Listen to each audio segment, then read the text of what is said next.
Hi, everybody. Welcome into another edition of the Lab Epstein Hitting Podcast, episode 130, Mechanical Breakdown Series, volume 39. We've done 38 previous mechanical breakdowns. Excited to do number 39 today as we break down the swing of Mariners star Julio Rodriguez. He had a great 2022, expecting to do big things in 2023 going forward, his sophomore season at the major league level. So it should be interesting with Julio Rodriguez, a Jackie Robinson Award winner. And we're going to talk about his swing, break it down, and discuss other points today. And the guy to do that with, I couldn't do it without him.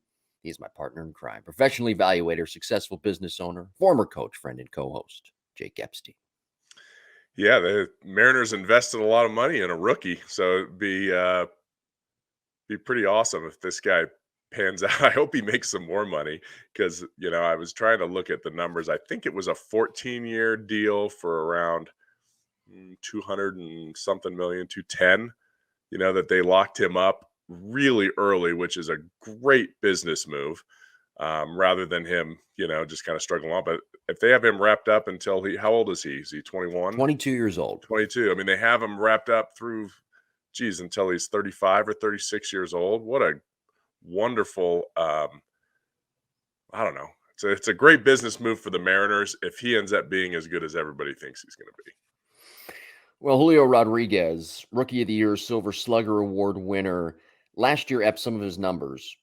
145 hits, 560 plate appearances. We've talked about this on the show before, that 100 at bat plateau. It pertains to players of all levels, professionally, college, high school. The context is different when it comes to collegiate and high school players, but looking at that 100 at bat plateau when it comes to professional players, it gives an organization a chance to look at a player, forecast their future long term. Are they a guy like a Julio Rodriguez that you can invest in for 14 years, or are they someone who might be a journeyman? What kind of hitter are they going to be in the future? That's what that 100 at bats mark helps organizations determine. Looking at it, though, from the broad scope to short term, the 100 at bats plateau also helps players and coaches understand, okay, what do we need to tinker with offensively when it comes to mechanics? What do we need to fix in our approach? Well, Julio Rodriguez, in 560 plate appearances last year, 145 hits, he blew that out of the water. And the Mariners knew that. That's why they probably signed him. One of the reasons to that big long-term 14-year deal. But 145 hits. Last year hit 284 in his rookie season. Ep, I understand the batting average isn't what it once was. It doesn't hold the weight that it did. But to slug 560, your on-base percentage at 345, 145 hits. You were in the home run derby last year, and you hit 28 home runs. I think we're looking at a guy with the possibility, if he continues on this track, of possibly hitting 35 to 40 home runs and being a 300 plus hitter. In other words, I don't think that we have fully seen Julio Rodriguez hit his true ceiling yet as a hitter. No chance. But what you've seen in 1 year is amazing. Yeah. It really is. If you look at people that put up huge rookie years, back in the day, I remember growing up, the Dodgers had a lot of rookie of the years. They had like Eric Karros, they had Raul Mondesi, they had Todd Hollinsworth, Piazza. Any of those guys that were dominant rookies, you would have given a deal like that. It probably would have paid off pretty good, at least for the midterm. So if you look at 14 years with Rodriguez, he plays great defense too. He probably plays better defense than most of those rookie of the years, that were just offensive guys. So now you have a guy that can run a little bit. He plays great defense. He obviously finds barrels. Nobody hits 284 in the major leagues now. I know he's a rookie and they probably didn't have his, a full scouting report of him yet and where his holes are, but he's still electric and he's still a clutch guy. He's a guy that lives for the moment. He's got a lot of energy. I think it's just a great move. And worst case scenario, the Mariners, if they don't end up being contenders, they can move that contract and get a ton of anything they want because it's a longer deal at a lower cost. What was the average of that? Was it 14 at 210? I mean, what are we looking at there? Like 16 million a year? Something like So, that? okay. Looking at his contract status.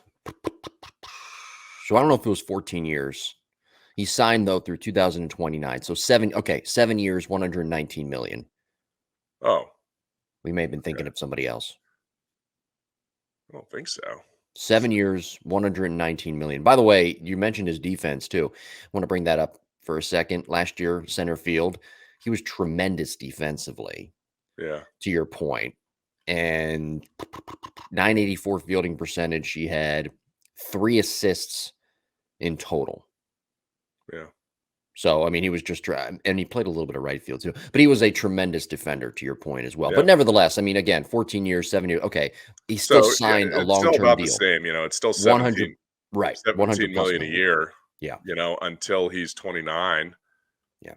That's dirt cheap. His arbitration is going to be over that in a year or two if he puts up a similar season as he put last year. So I wonder if that is a bonus that kicks in or something to the full 14 years, but or maybe I was looking at something else. But regardless, that's a pretty decent deal here until he's 29. But at age 29 now, if he's a superstar, he can go out and sign another deal for 12 years until he's 41, like everyone else, and make another 300 million. Right. Because he'll be All right. great when he's 41. So Baseball Reference was telling me 7 years. I don't know what that was all about. So you were close. He signed a 12-year deal for 200 plus million. Okay, 12 years. 12 years. Okay. So he signed through 2035, and then after that, he will be a free agent. Now, some contract notes, and this is according to SpotTrack.com. 7 years, 119 million base value, 209 base guarantee. So the total maximum value is 470 million. He has a 2030 club option that must be decided on after 2028. Okay. So it all is ultimately, about he's locked in for 7 years, and yeah. then the So club option kicks in, and then that's when he might go the full length of that 12-year contract. Yeah. Well, 12 years at 40 million, that makes a little more sense if he ends up being a superstar. Right. But it seems like the first 7 years they got a bargain.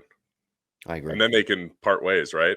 Sounds like smart move all the way around, right? I mean, you're a rookie, you're usually not going to get really paid for a couple years, so you get arbitration in a couple years, but for him it's like, okay, great, now I can just relax and hit the field. Yeah. Well, subscribe to the show, Apple, Google, Spotify. We're on Pandora. I listen to Pandora, by the way, at the gym. I listen to our show on Pandora at the gym. I know it's easy. Everybody's using, all the kids are using Pandora now. Pandora and Spotify. We're on both platforms. Again, Apple, Google, Spotify, iHeart Radio, TuneIn Radio, Stitcher. We're on a bunch of other smaller platforms.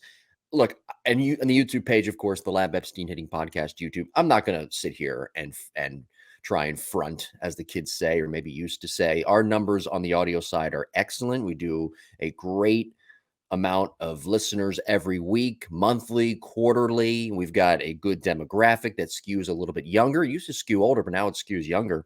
But on the YouTube side, we're struggling a little bit. We need to get those numbers up on YouTube. Watch the show. We've got video clips. You can watch us through the show every week.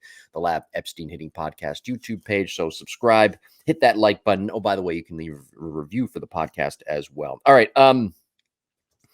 J1 Catching on Twitter. Jerry Weinstein. We've had him on the show before. We've interviewed him. I'm going to ask you something here. This is something that's a little bit inverted, and this is coming from a pitcher and catcher approach. And I want to ask you, Ep, how a hitter approaches this. I think it's very relevant and pretty interesting. He writes, Jerry Weinstein on Twitter at J1 Catching, and I think he tweeted this about a week ago. He wrote, according to Inside Edge data, when you need a strikeout, there is value to getting a swing and miss early in the count. Again, when you need a strikeout, there is value to getting a swing and miss early in the count. The accepted belief has always been to save your swing and miss pitch for when you get 2 strikes. Okay, so let's put a hitter in that scenario. The pitcher gets strike 1 via the swing and a miss. Now you're down in the count 0-1. The pitcher now has a hint about how to attack you because you swung and missed at that pitch, whether it's a fastball, breaking ball, whatever. Now, how does a hitter at that point? Because look, 0-2, I understand there's some fight that you have that goes into being down 0-1 as well. There's different approaches too, from being down 0-1 to being down 0-2. So after swinging and missing, you're down 0-1 in the count. How does a hitter approach that and get back into that count against the pitcher? Well, it could depend on how bad he looked on that swing and miss, or if he looked like he was just barely under it, if he was right on it, meaning a fastball. But, what a pitcher's saying is that guy, as a hitter, he saw that pitch come out of my hand and it looked good and he couldn't hit it. So sometimes if you save that pitch until the very end, the hitter has no reference and they'll just take it because it looks so different. They haven't seen it that at bat. Now, you throw it for a strike, you get a called strike 3. But if you throw it for a ball, a lot of times you're not going to get the chase because they don't have a reference of it. But if they have a reference of that pitch that we swung and missed on, then there's a likelihood of that player swinging at that same pitch. You just got to make sure you get it out of the zone or you get it in the same spot, which is a lot harder than it seems. So as a hitter, you're figuring out how are they attacking you. A lot of times the first pitch off of a pitcher is how they're going to attack you that day. So if they spin a slider over the first pitch, okay, they're going to want to get me out on breaking pitches. If they're throwing me a fastball away, maybe that's where they're trying to attack me. If they throw me a fastball up, a lot of times they're not going to go up on the first pitch for a ball, but they might, ride a fastball at the belt, something like that. So it gives you an idea, even if you don't swing at it or swing and miss at it, it's telling you as a hitter how they're going to want to attack me. What is the first thing that is written on that report that the pitchers and catchers are using, obviously if you're at the major league level, or in college and high school, what does that report say on the clipboard? And they're just going to keep going back to that same approach. So I would always see how they're pitching me when I would chart pitches, at the college level when I was coaching. I had a matrix that I used that just showed me what everybody threw to every hitter at what count. And by the second time through the batting order, then we could narrow down with that player. Hey, this is kind of how he's going to attack you. You looked really bad on this pitch. They're going to keep going to that pitch. Or what did you do? You smoked an inside fastball. Everything they throw you now is going to be away. All right. So whether it's going to be an off-speed pitch away or a fastball away, let's take away the inner half of the plate and just focus on middle away to cover that. And it sure makes hitting a little bit easier if you're a little bit smarter. Yeah, so a great tweet there from Jerry. By the way, we had a YouTube comment this week from DA on last week's show, and he has a bone to pick with us, more particularly with you. Uh-oh. He said, quote, "Did you just say to marinate a New York strip steak? If the baseball content wasn't so good, I'd unsubscribe. So you should watch the grilling tips." I did not say to marinate, and absolutely not marinate a strip steak.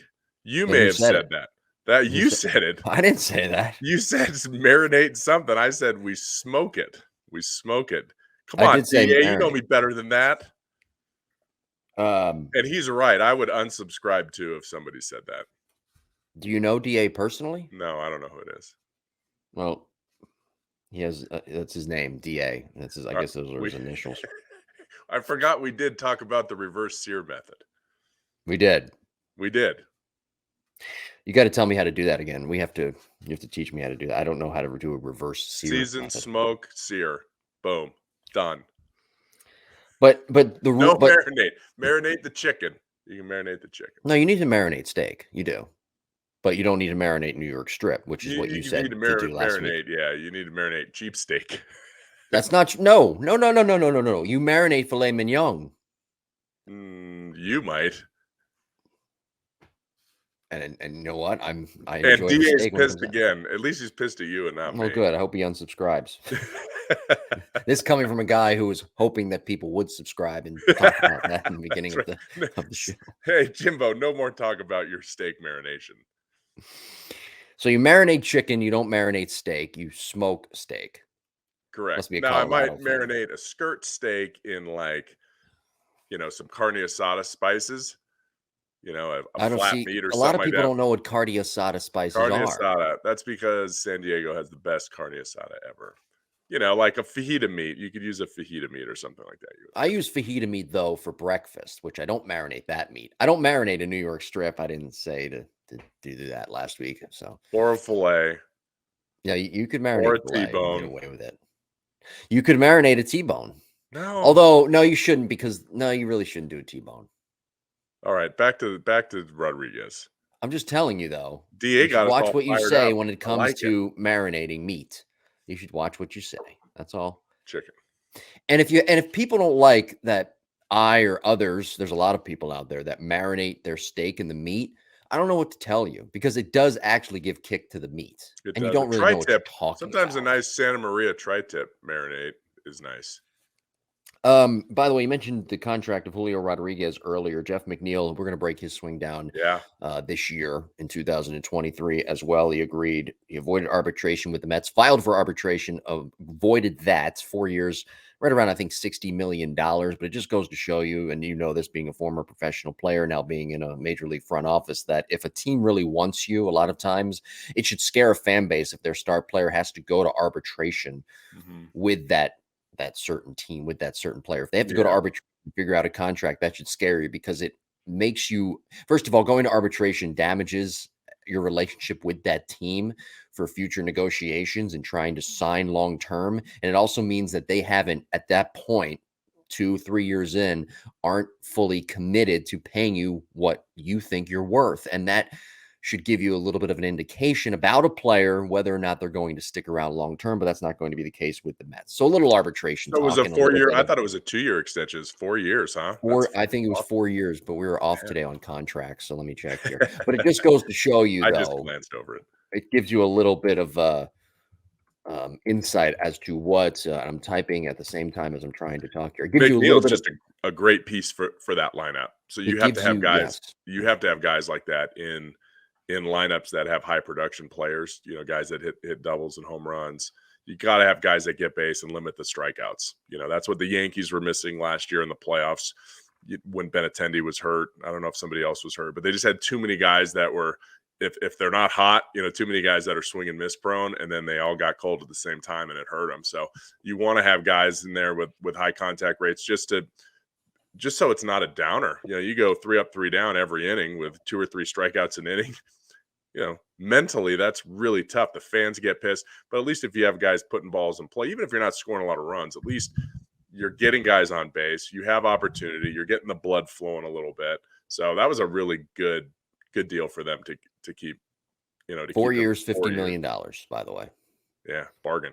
But that tells you, though, about arbitration. If your star player, any fan base, if your star player has to go to arbitration, Excuse me. that's an indication. Yeah, and I don't think he's their star player. He's a good player. Well, but you put him on another team outside the Mets, who are now stacked. You put him on another team, he's considered more than just a mid-level type player. I mean, come on, in 4 years, $50 million, you're bordering on star status. Although Brandon Nimmo is probably not a star, and he got a really big contract. So. He got a real big contract. Yeah. All right. Email is jimbopodcast21@gmail.com if you do indeed have any questions. This week on Cross-Functionality, Cassie Riley Boscia and I, we discussed dealing with failure, how athletes could deal with failure. Now, looking at it from the lens of hitting, how do hitters deal with failure? Is there such thing as too much failure? And how can hitters propel themselves, take that failure, and then turn it into success going forward? There can be too much failure. And sometimes at the amateur ages, it's tough because you want to push your kid. Maybe you have a good, whatever, you got a good 12-year-old and you want them to play, instead of 12U, you want to play 14U. They go to 14U and they just get hammered all the time. Yes, they're getting great experience, but maybe it's tough. And you can only go like 1 for 10 in the tournament so long before you get upset. So there's a fine line between playing and having success, even if it's artificial success. Like, yeah, I'm better than the competition, but man, this is fun. I'm getting on base every time. I'm rounding first. I'm going to second. Sometimes that plays a big part in keeping players active, keeping players in the game. But if you're out there and you're struggling just to compete, it's almost like you're borderline drowning every at bat. Or if you're a pitcher, you're getting shelled all the time. It's really tough. So being, struggling and having failures, that's part of the game. And that's why sports are great, because it prepares you for life. You're not always going to be number one at the office. You're not going to be number one in your class, your graduating class, and you're not going to get an A on every test. But how do we deal with that? How do we got a D on a test? You've been an A or B student, you got a D on your test. What can we learn from that? Let's meet with our professor. Now we have communication skills. We're talking to people in a position of authority, and then that person tells us, well, this is, maybe you should change the way you were studying for this test. What did we struggle with? So it forces you to dissect the situation, dissect the failure. Why am I failing? As a hitting coach, why is my player 1 for 30 right now? Okay, well, let's figure out the cause of that. Is it pitches? Are we swinging at bad pitches? Okay. Is it timing and rhythm? No, that looks good. Are our hands getting loaded late? Okay, it looks like they are. You're kind of rushing your hands back a little bit more. Okay, now we have a solution to the problem. Let's work on that. And when a player has a solution, even if it's not the right solution, it is Mhm. a very mental game. This could be a made up solution as a hitting coach. You know what? I think you should open your stance a little bit because you're not really seeing the ball with your back eye as much. What a load of crap that could be. But you know what? It gives a player another feel. Oh, that's probably why I'm not hitting. It's not because of my confidence. It's because I'm not seeing the ball with both eyes. Okay, I make that adjustment. All of a sudden, I find a few barrels off the machine. I have a good BP. I go 1 for 2 in the game. Now I'm back and ready to go. So good hitting coaches have to be creative, but they have to be problem solvers. And as a player, if you're a 14-year-old player, I don't expect this 14-year-old player to know why they're failing all the time. That's why they come to me. That's why, Jake, I was hitting the ball so great at the beginning of the season. Boom, here's some video of the last weekend. I was really bad. Okay, I know what the problem is. Here it is. Work on this, get it done. And then boom, they'll have some success. So it's sometimes it's really hard as a player, but I guess the best way to deal with failures is to figure out why you're failing because you're going to fail again. If you go 1 for 20, you're going to go 1 for 20 again sometime in your life. What was it? What caused it? I gave the example of a player loading their hands too late. They usually load it when they pick up their foot and stride. Now all of a sudden they're loading it when their foot's coming down and they're late on everything. Okay, we've fixed that problem. Now you've gone on and had some success. Maybe 6 months later, all of a sudden we're having the same issue, and you're 1 for, say, 7, and you feel like you're late on everything. What are we going to go back to? Well, let's go back to the hands. That was what bothered us last time. That's what caused us to fail last time. Let's see if we can nip that in the bud early. And instead of going 1 for 20 or 1 for 30, we went 1 for 10, and then we fix that problem. So we're learning from the mistakes because similar mistakes will always haunt the same player. They're not going to just randomly come up with a new mechanical issue or a new load issue, right? It's in their DNA. And what we have to do is be able to snuff that problem early before it gets out of control. And that's too, when it comes to a baseball player, and talking about this in a baseball context, that's why coaches and front offices, when it comes to the professional level, they should at least give a player 100 at bats, give him that ramp up to then determine, okay, is this guy really talented? Is this guy a good, I shouldn't say talented, a good fit for what we're trying to do here? How do we tinker him? Or have we lost enough confidence? Have we seen enough in 100 at bats? But if you give a guy 30 at bats, you mentioned it before. Why is he one for his last 30? You give a guy even 50 at bats, you still don't really know. Okay, what do we have here? I mean, you don't really know concrete. Where with 100 at bats, you get a better indication. But again, there's that rampway to where, and you don't want to go over 100, but 10, 20 at bats, you're still talented. You shouldn't lose confidence, but you're failing. Now let's learn from that failure. Yeah, it's hard, especially in college. You only have 56 games on the books, so Yeah. you really can't give somebody 100 at bats to fail. Well, summer ball too. I mean, Yeah, that's when the player has to assess their own talent as it's well. hard. Yeah, I mean, it's really you'd like to. You give this player a big scholarship. Maybe they had a great fall, they did really well, and then all of a sudden the season starts, and it's like, oh man, like we got to get this player going. How are we going to get him going? And then you have to evaluate what's their mindset like. Are they Mhm. having good at bats, or are they just have they given up? In the major leagues, 100 at bats, that's only maybe out of it's what 10? No. My math is leaving me right now. 25% of the at bats you're going to get, right? No, less than that. So maybe 20% of the at bats you're going to get. 1 out of 5, yeah, 100 out of 500. So you can afford to give somebody that much, but if you give somebody 50 at bats at the college level or 60 at bats at the college level, that's almost half a season sometimes. So Right. you have to be careful with it, but let them go. Yeah, I mean, the worst thing to do is you give somebody a weekend start and they fail, and then you don't play them again for a while. And that's the hard part, with players. What are we trying to do without communicating to the player? And that happened to me once. I remember my sophomore year of college. I led the fall in hitting. I think I had a great fall in hitting, And then we started the season and I didn't start the first game, and I was pretty bummed out about it. And then the second game I started, and I think I hit my first home run. I think I was 2 for 3 or 2 for 4. And then the third game of the series, I didn't start that game. And then I pinch hit and hit a double. Like, so I think I was 3 for 4, 3 for 5 on the series with a home run and a couple doubles. And we played 2 midweek games and I didn't get a start in either of them. So I'm trying to figure out what the heck is going on. So I had to, speak to the coach and figure out, because I was down. I'm like, what do I need to do to play? And I don't remember what it was. I do remember what it was, but Do you want to share or no? yeah, no, I mean, what they essentially said was, you can't hit the way you're hitting. We don't think you're going to be successful hitting that way.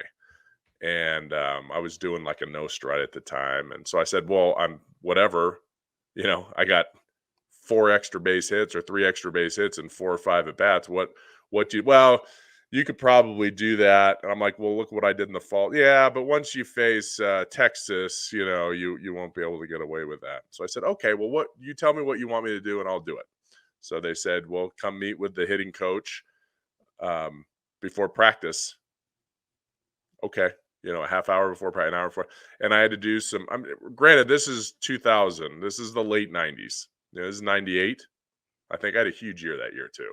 This was 98.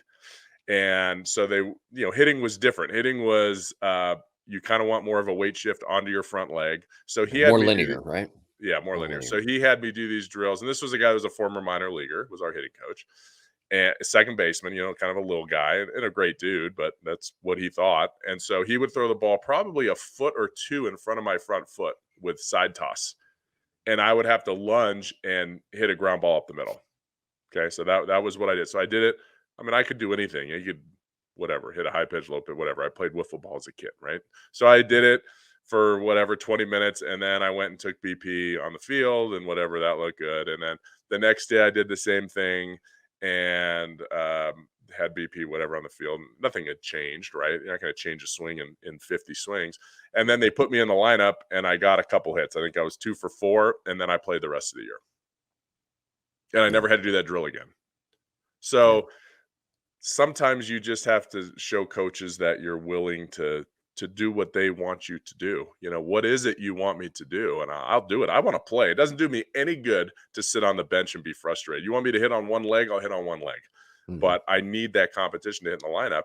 And maybe it helped. Maybe it did do something. Maybe it flattened out my swing. I may have been too steep or whatever it was, but it helped. And then, after being hot for 2 weeks, there was an article in the paper about how great the hitting coach was changing me for those 2 days, that we spent together doing that crazy drill. And like I said, maybe it did work, but don't get frustrated. If somebody gives up on you, try to have communications. And yes, there are some coaches that don't. You have to make an appointment to go into their office, at the college level or even the high school level, but try not to wear your coach out by meeting with them, twice a week. But if it is something that's, see what's on their side. What are they thinking? Maybe there's something there that you can improve upon as a teammate or as an athlete, and they can help you with that. But I'll tell you what it's like, if you have a girlfriend or a boyfriend or a marriage that's not working out, it's because no one's communicating and no one's talking. And so you open those lines of communication between yourself and the coach, and now you know where everybody stands. And you might not like the outcome, but at least you're not guessing why you're not in the lineup. Maybe there's a reason. And then you go work your butt off, and you know what? That coach is going to see that you're working your butt off, and boom, he's going to give you some opportunities. But what I don't understand, this guy, your hitting coach, you don't have to name him. He played professionally, and he's trying to get you to hit ground balls back up the middle, and trying to get you to have this huge weight shift. How does he not see that you're a bigger guy, that your power ceiling is higher than that of a guy, quite frankly, that would play his position? And as a hitting coach, he tried to make you into somebody that's more of a slap type linear hitter rather than someone who could generate power, get leverage, and get the ball up in the air. I don't understand that. Yeah, no, I don't know either. I think it was what he was comfortable with. That's right. What he was probably taught maybe in the minor leagues. And maybe he thought by doing that drill, it was, I do some crazy drills with, well, not that crazy, but I do some drills with, if I have a player that's swinging up too much, I tell him to swing down. I'll put the blast on them. Holy cow, you were swinging up 22 degrees here. I need you to swing up at 10. I want you to chop this one. And then they'll like try to chop it and they'll swing up at like 15 degrees. And I'll be like, did that feel down? Yes. Well, you were still up 15 degrees. Let's see if we can go down more. So maybe it was something to that effect. Yeah, I guess. But Yeah. it's just, it was a move that, people are always like, hey, man, you got to stay back. I mean, I don't care where you are, whether you're a linear person or not. And linear nowadays is different than linear. What like Heriniak was finish on your front leg. But most people are like, stay back. But yet they wanted you to do this drill where all your weight came forward. So, different strokes for different folks. But hey, who knows? Maybe it changed my career. I don't know. Maybe those 20, 30 swings did justice and helped me out somewhere. But Yeah. regardless, if I didn't have that conversation, I might not be here today. I may have quit baseball that year and just Yeah. said, this is stupid. I'm not going to sit here and work all fall and be successful and then never play again. So then you probably wouldn't be here doing this podcast. No, with you, Jim, and talking about not marinating strip steaks. 129 episodes in. Now 129 and a half. Mechanical Breakdown Series, Volume Yeah, we better 39, Julio Rodriguez. We've done 38 of these, so go back and check those out in the archives and follow us on social media at Jim Tara and at Epstein Hitting on both Twitter and Instagram. Let's get into Julio Rodriguez, shall we? It's Mechanical Breakdown. We'll get into his swing attributes. I have a couple of notes that I made in regards to his swing. A lot of things that I like, but a couple of things that I like that go with my 4 pillars of hitting. And we'll talk about that in a second. But why don't we do the mechanical breakdown first of Julio Rodriguez? And again, to watch this, visit our YouTube page, the Lab Epstein Hitting Podcast YouTube page. All right. I've got it pulled up on my end. So let's do this. All right, let's rock and roll. So I think the first part before I hit record here, we were talking before the show, and I hadn't studied his swing much, and you said you were looking at it earlier, and we both came up with the same comp, right? Who was that comp? Don't say it. Wait. Don't say it yet. We'll say it at the end. Oh, we'll say it at the end. Okay. At the end. All right, rock and roll. So let's go through here. We have a front view of Rodriguez here, and we can kind of see his stride and how he loads. And you can barely see the pitcher on the left side of this screen, but see how his arm, you can see the pitcher's, I'll put a little arrow over there. So we're talking about timing here. He's got his arm out, right? Which means his throwing hand is down and back. And as his front arm goes down, right, his back arm's probably coming up. And that's exactly when Rodriguez is lifting his foot. So if we look at, those two arrows, the pitcher's arm pulls down, and that's like pulling his foot up. And then by the time the ball is released right about there, he's about it at the top of his swing. Now you can see he's got a pretty good, barrel tip out this way. Okay. He gets his back elbow up really high. That's fine. Okay. But the key is, how does he get to the launch position? There's toe touch, and then we get to heel plant. And this is what I really like. And this is hard to get some players into this position. It's actually very hard to get players into this position, but it's almost a straight line across his back and shoulders, right? And see how his back elbow connects to that line.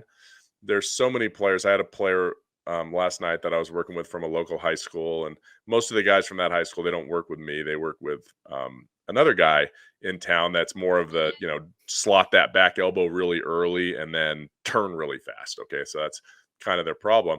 And so they talked about, you don't want your back elbow in that position, when pretty much everybody we've looked at here at heel plant has their elbow in that position. So be very cautious. Yes, it's going to come down, and we'll talk about that, and we'll see that in a second.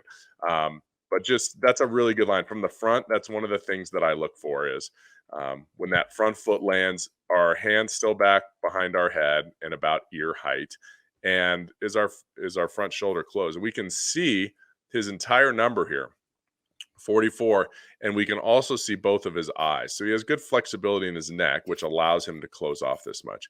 If we look at his heel line here, I would say it's pretty, I can't see the batter's box line, but there's his heel line. Is that about parallel to that? Yeah, so he's square. That's very good. He's not closed. He's definitely not open. And then if we go a little bit further, I'm going to draw a line for his posture. That's one thing that is very popular today, keeping your posture after heel plant. And we'll see if he keeps it. So there's his spine angle, and he keeps it pretty good, right? Like that's still his spine angle as he rotates around it. I would say, even though his spine is very good there, let's see what his head does. Does his head come up a little bit?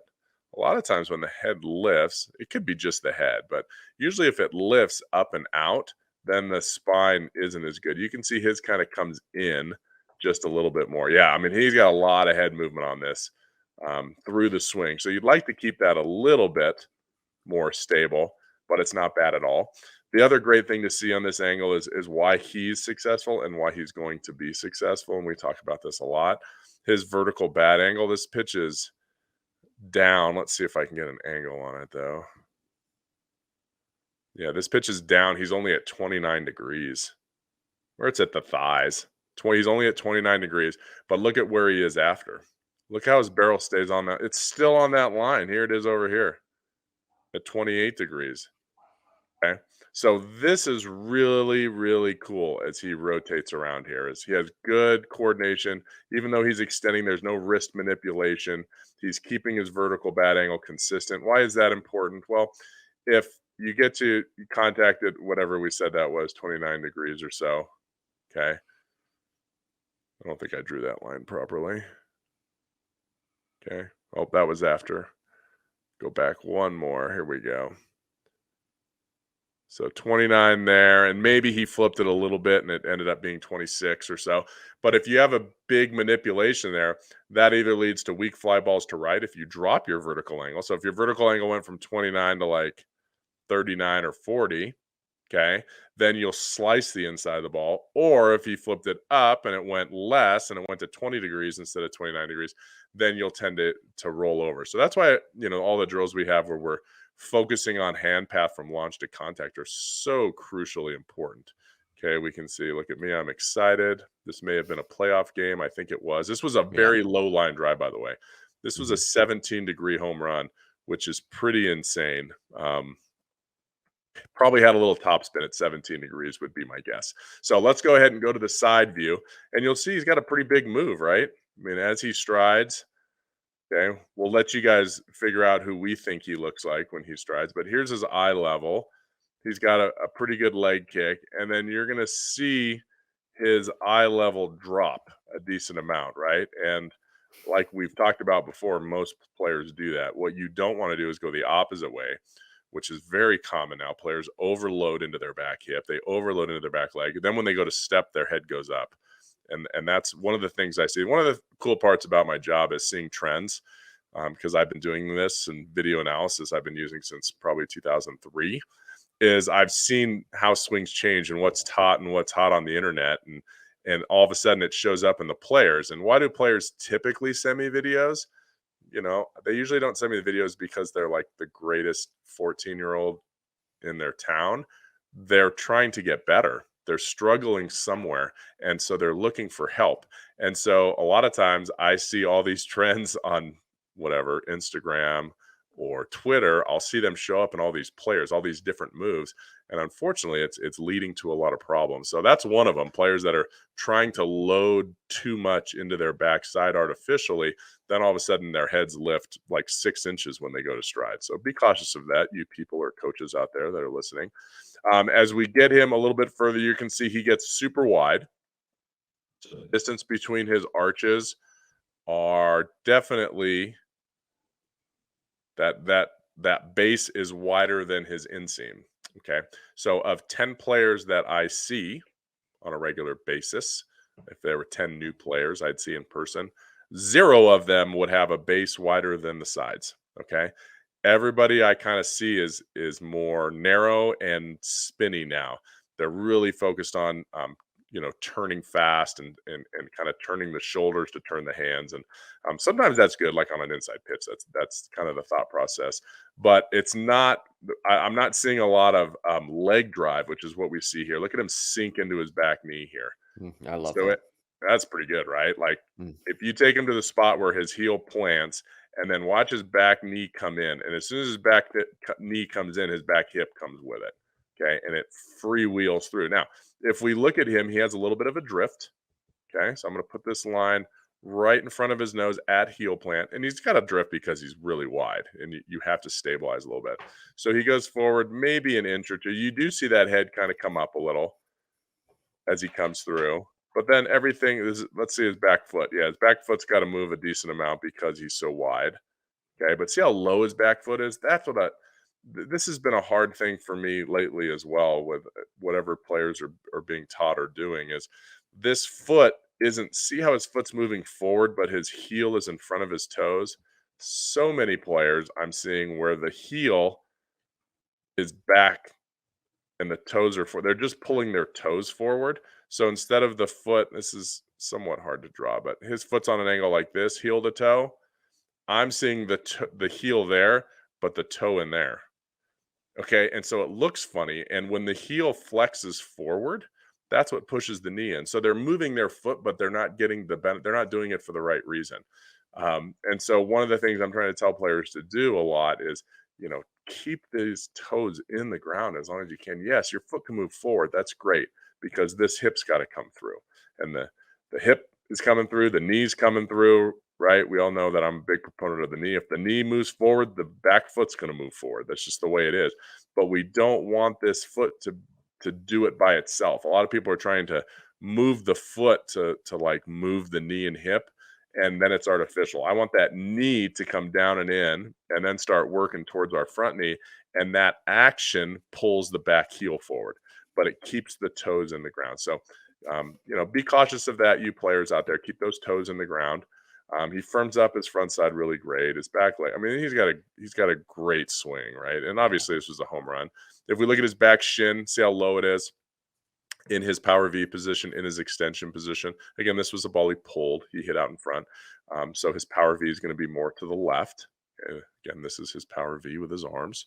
Creates a V there, and his bat's shooting right out it. If it's an outside pitch, that's just going to face more towards the center of the field, maybe right center field. And then if we look at his swing plane, as he rotates here, his back elbow's coming down, his back shoulder's coming down, but he started to rotate. There's still space in here. Okay. So if there's not space in here, if this elbow comes down too soon, then what does the bat do? Then the bat goes back here. Look how close the bat is to his head. That creates a short path. Okay. Then it comes here. Now all of a sudden that bat's still pretty close to his ear, close to his shoulder. Knob and elbow are in line here. That's very, very important. Make sure the knob's not in there, right? That's bat drag. Okay. So he's not leaving his hands behind, which is what I see with a lot of young players. He's getting his hands, out in front of his armpit. That's what we're trying to do. Got to get the hands in front of that back armpit. And then his barrel plane, this frame rate's not the best. So I have no idea connecting the dots here, but I'm going to say he's probably on a swing plane like so. Okay, he probably drops in. See if I can freewheel this thing. Yeah, he's probably kind of dropping in here like this. And then he's probably maybe coming up and out of it. And he's probably a little bit flatter than that. So he definitely has a good swing plane. He's got a great combo swing plane, meaning he drops underneath a little, maybe a half a ball, right? Maybe a quarter of a ball. So by only dropping underneath that much, that means he's not going to miss as many balls, right? His misses will be fouls. But it also gets him to the bottom of the ball, and then he swings up a little bit more. So that combination gives you a little bit more of a launch angle on balls you hit out in front versus rolling over balls out in front. So this is a good combination for him. It kind of makes sense, that he's 30 home runs and 280, right? That's a pretty good combo.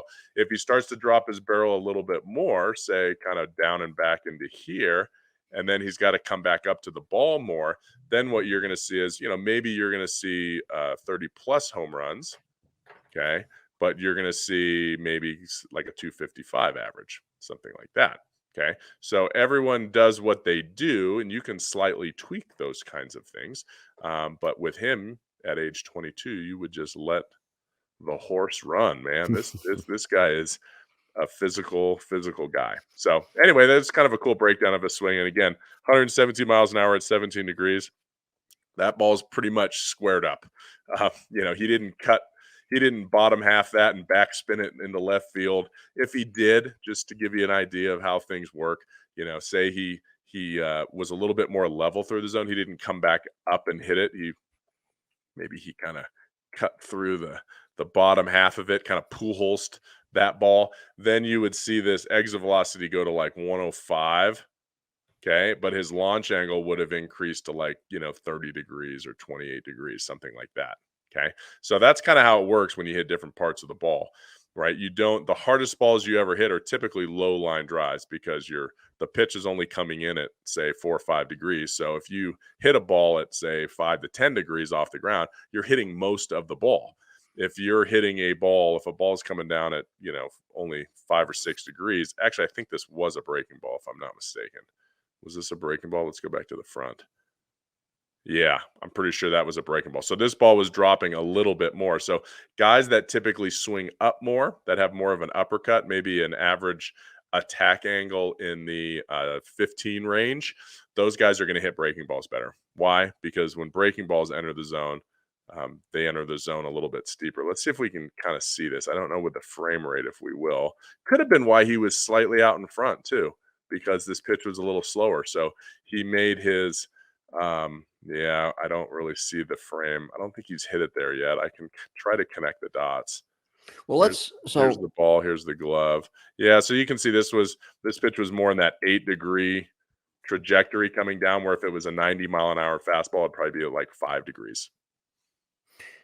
So, all right, great breakdown this week. Mechanical Breakdown Series, Volume 39 of Julio Rodriguez. And again, this probably is better to be enjoyed on the YouTube side. Watch the show and to watch the breakdown, the Lab Epstein Hitting Podcast YouTube page. But with Julio Rodriguez, a couple of things that I noticed in my prep for today's show.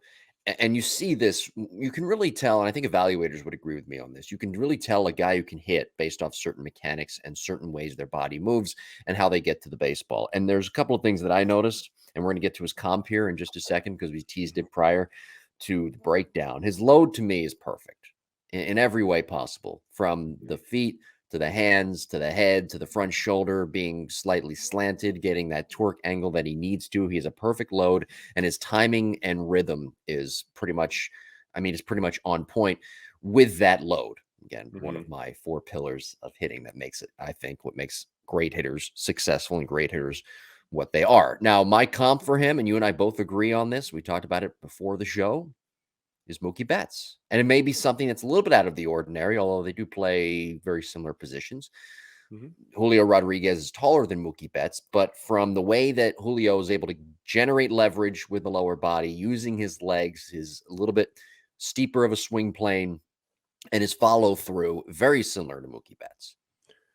They, yeah, I mean, they they move almost identically Yeah. in the middle of the stride to launch, and that you know what those moves are? Those are natural moves. I mean, this is a Latin-born player. I don't know, where's Rodriguez from. Do we know? Dominican Republic. Okay, so he's not from Tennessee. I think is where Betts grew up or played high school ball or whatever. Yeah, I mean, these guys. It's not like they work out together, but they sure move the same way.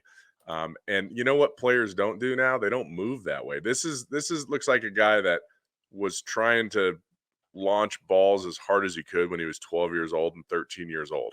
Well, how do you do that? You got to have a big old leg action, right? You got to have a pretty good weight shift. You got to have a pretty good stride. But he learned to master it at a very young age. I mean, this is a pretty big move. And most people would see that move and be like, oh, well, he's going to be susceptible to this, that, and the other. Well, maybe not. Maybe he's done the move for so long that he knows how to control it. Just like you said, he controls his timing. He starts really early, right? We talked about that. We saw that.